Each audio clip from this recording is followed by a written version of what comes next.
Hello, good to see you again. I hope you are enjoying these virtual lectures on biochemical toxicology. Uh, though it's not equal to the class, but even then, we are to keep on working, we are to keep on studying. So, uh, something is better than nothing. So, let us continue with these virtual classes till the situation becomes normal. On the last lecture, we discussed about lipid peroxidation. Earlier, we talked about free radicals. Now, we shall be combining these two and discussing more in details how the cell is exposed to these chemicals and faces something which we call as oxidative stress or oxidoreductive stress. Oxygen. Let us begin with oxygen. Let us begin with atomic oxygen, then molecular oxygen, the tetravalent oxygen, trivalent, monovalent oxygen. Oxygen is a paradox. It is like a double-edged sword. There is a sword, तलवार, इधर भी उसकी धार है उधर भी उसकी धार है. अगर नई ऑक्सीजन मिली तो मर गए और ज़्यादा ऑक्सीजन मिली तो भी मर गए. That is the real problem. I told you that there is a very good book on toxicity of oxygen in the library. Oxygen toxicity occurs in a large section of population and they exhibit a very clear-cut symptom of gangrene, oral gangrene. If you find that the lips of a person are bleeding on both the sides, you can just say that it is a case of oxygen poisoning. All aerobic organisms need oxygen for life. This is a fact. Everybody knows it. That if you are aerobic, you need oxygen. If the oxygen is not available, you will die. But what type of oxygen you need? Oxygen exists in different forms. Oxygen exists in molecular form. Oxygen exists in the atomic form. And when the oxygen is having the unpaired electrons, the atomic oxygen has got two unpaired electrons, means it is behaving like a reactive species. And here the things start, the bad things start. When this oxygen becomes reactive, when it changes into superoxide anion. How it changes into superoxide anion, I told you that there are certain mechanisms. Say, for example, there is an endogenous substrate and an enzyme is supposed to work on that endogenous substrate, and the endogenous substrate is missing. Then what will happen? The enzyme will start producing these superoxide anions. It happens with cytochrome P450. The substrate is missing, and in the absence of the substrate, it will produce something which we call as reactive species. There is another enzyme, cyclooxygenase. There is another enzyme, nitric oxide synthetase. There is another enzyme, prostaglandin synthetase. These enzymes are present in the cell and they are supposed to work on a substrate. And if the substrate is not available, they will start producing the superoxide anions. This is one story. When the cell is not abused by any drug or by any chemical, by any xenobiotic, it's a normal cell, healthy cell. Even then, I told you every healthy cell receives 10,000 oxidative hits per day. This is the process of receiving those oxidative hits. And the number of these hits increases further if somebody is smoking, if somebody is taking some illicit drugs, if somebody is taking alcohol, if somebody is working in an environment which is not good, where the air is polluted, somebody is taking water which is contaminated, somebody is doing something, blah, blah, blah, blah, blah. These things will will increase the process of the generation of the oxide of the oxygen superoxide anion radicals. I discussed with you two more important reactions. The things become worse when the transition metals further aggravate the situation with the help of two mechanisms. One is the Haber-Weiss reaction and another one is the Fenton reaction. The iron promotes it, the superoxide anion, and then it leads to the production of H2O2. What happens in the mitochondria of the cell? H2O2 is supposed to be changed into water. Fine. If H2O2 has been formed with the help of these two reactions, so the mitochondria will take care of it. But what will happen if the mitochondria is not taking care of it?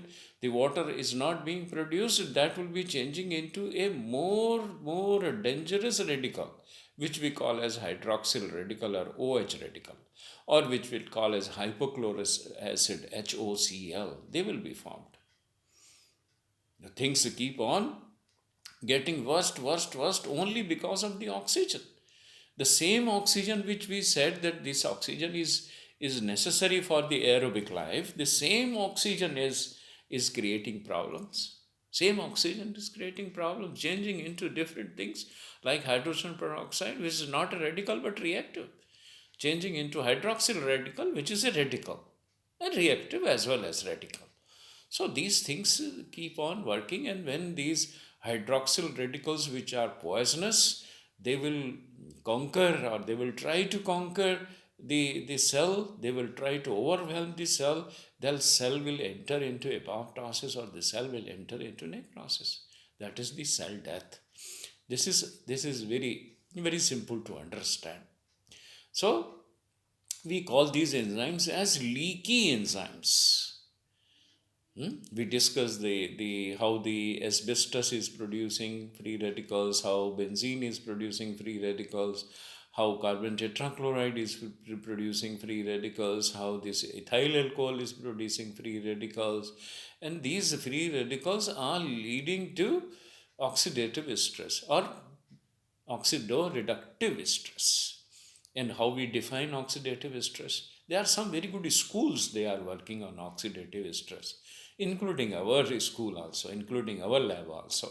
Helmut Zeiss is the pioneer of oxidative stress. Helmut Zeiss works at many universities as professor emeritus in one university, professor some chair in another university. He is associated with many universities, though he belongs to Germany. He works in Düsseldorf. Zeiss, Helmut Zeiss, Wendell, Jacobi, Oranius. Oranius belongs to Karolinska Institute, Sweden, where the Nobel Prize is given. All these people are working on oxidative stress or oxidoreductive stress, and there are some very good books on oxidative stress. We had been dwelling around oxidative stress for last 25 or 30 years. How a particular xenobiotic is causing oxidative stress and what are the consequences. So how these people they define oxidative stress? They say that oxidative is a condition of imbalance between pro-oxidants and antioxidants. Someone of you asked me that, sir, if the cell is abused by all this, then how cell is able to maintain? I replied, cell is able to maintain with the help of antioxidants which are present in the cell. Nature has provided these antioxidants to the cell in the form of enzymes. If there is superoxide anion, it is to be quenched or it is to be treated with, dealt by superoxide dismutase.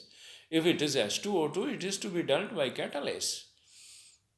You understand my point? If it is dealing with the inhibition of the sulfahydryl groups, there are enzymes which are responsible for maintaining the sulfahydryl status. That makes the redox biology, redox medicine. Helmut Zeiss is the advocate of redox medicine. He doesn't talk of redox stress now. He talks of redox medicine. So that is something different. When you go higher and higher and higher, then you will be able to understand all this. But for the time being, we should understand the definition of oxidative stress is that it is an imbalance between pro-oxidants and antioxidants. Pro-oxidants are these chemicals. Pro-oxidants are These drugs, pro-oxidants, are pesticides, heavy metals, solvents, benzene, asbestos, polyaromatic hydrocarbons, and blah blah blah. There are, you know that there are variety of poisonous chemicals present around us. They are being used in agriculture, commerce, technology, and and it is inherent for man to be exposed to them in a higher quantity or a lower quantity. If it is the lower quantity, it is fine. If it is higher quantity, it becomes very dangerous to deal with that. So this is oxidative stress or oxidoreductive stress by definition. Now let us discuss the consequences of the oxidative stress. What can be the consequences? The consequences are that oxidative stress is on one hand and the apoptosis necrosis are on the other hand. In between them, there are many processes. In between these two ends, there are many processes. And those processes are oxidative damage to proteins, oxidative damage to lipids, oxidative damage to nucleic acid or DNA, oxidative damage to cytoskeleton. These are the consequences. Once these free radicals have been formed and the cell is facing stress, they are moving around in the pool, in the cytoplasmic, in the cytoplasm of the cell, or the pool there. And they are being dealt by the enzymes are being used in dealing with them. And if the enzymes are lost or they are finished, then what will they do? They will start playing havoc with the cell, and that havoc will be in the form of the oxidative damage to the proteins. Oxidative damage to the proteins, we talked about that it is a redox process. It involves the transactivation. There are other mechanisms by which the proteins are damaged. Um, the How the proteins can be damaged? When the proteins can be damaged by the fragmentation. The protein fragmentation can occur. That is why we nowadays we talk of proteomics. That what is happening to the proteomics, toxicoproteomics. That is whether the proteins are being fragmented, whether there is something like the unfolding of the proteins. I told you the case of the hemoglobin. That hemoglobin is a very good scavenger, but the hemoglobin is fragmented. Hemoglobin. I told you about the Henge bodies also, that I will discuss later on. So we can study them with the help of toxicoproteomics. We can perform electrophoresis, and through electrophoresis we can find out whether the proteins have been fragmented or not. So they lead to something like the protein denaturation, protein fragmentation. Then if we talk of oxidative damage to DNA, it mainly occurs to the mitochondrial DNA. And in the mitochondrial DNA, it may occur to the nuclear DNA as well. And when it occurs in mitochondrial DNA, it leads to the formation of the mismatch of adenine, guanine, cytosine, thymine. And they start showing the mismatch, and through mismatching, the base mismatching, we call them as base mismatching or the base oxidation reactions, and the result is formation of the 8-hydroxyguanosine. This is a biomarker of DNA damage. We perform this experiment regularly in our lab. When we study that whether this drug is able to cause DNA damage or not, we perform this assay. There are 2-3 assays which are performed, and the estimation of 8-hydroxyguanosine is one of the confirmed procedures to find out whether the DNA damage or base pairing or damage to the base has occurred. Similarly, when we talk of proteins, we talk of unfolding of the proteins. Unfolding occurs at the stage of endoplasmic reticulum. A few months back only, I wrote a review article on endoplasmic reticulum stress.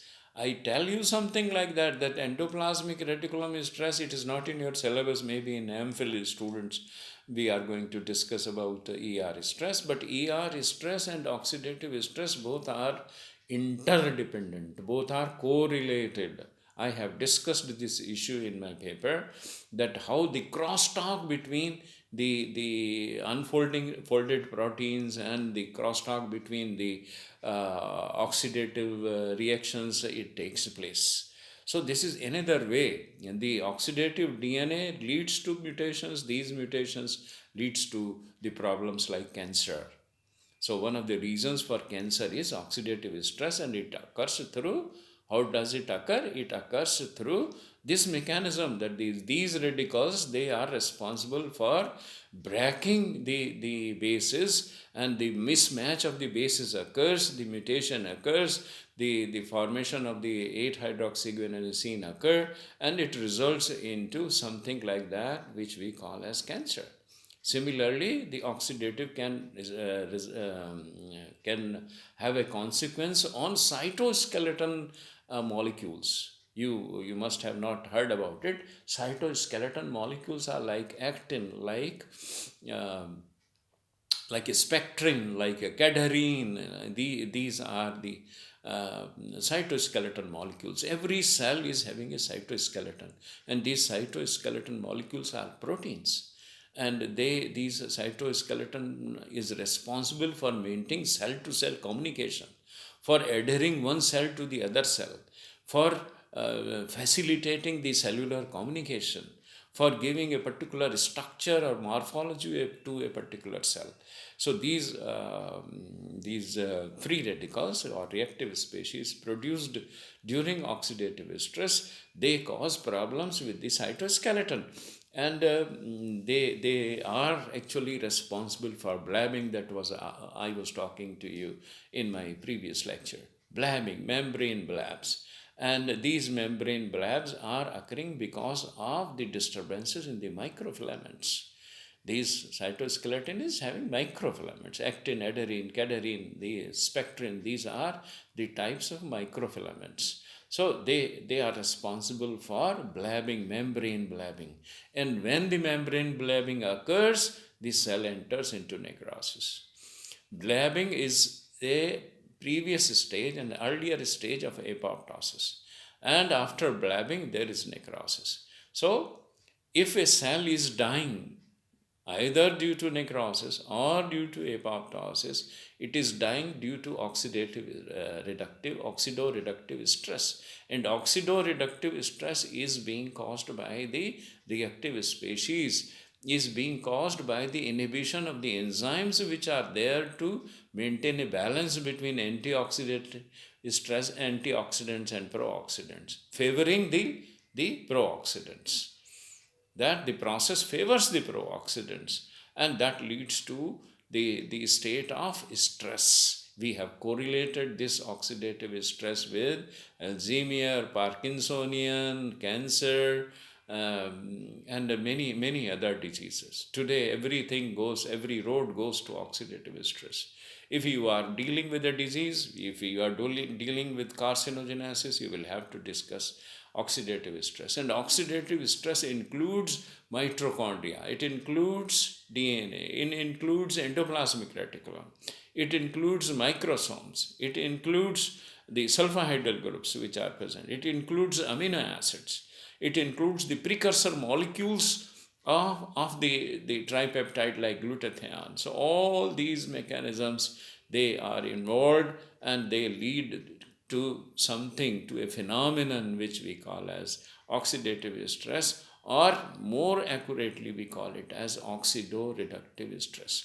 So in toxicology, what we are supposed to do, we are supposed to study how a particular drug is able to manifest its toxicity, whether it is through something like oxidative stress, whether it is something through mitochondrial disturbance in the mitochondrial homeostasis, or it is due to the endoplasmic reticulum stress, due to the unfolding of the proteins, or due to the mismatch of the base pairs in DNA, and so on, so on, so on. We are to lead a very long chain of events. We are to study that long chain of events, and ultimately we reach to something like some mere knowledge on the cell injury, cell death, or disease. I hope it is clear to you now. And for oxidative stress, you can study any biochemical toxicology book, and you can find sufficient information on that. Thank you for watching.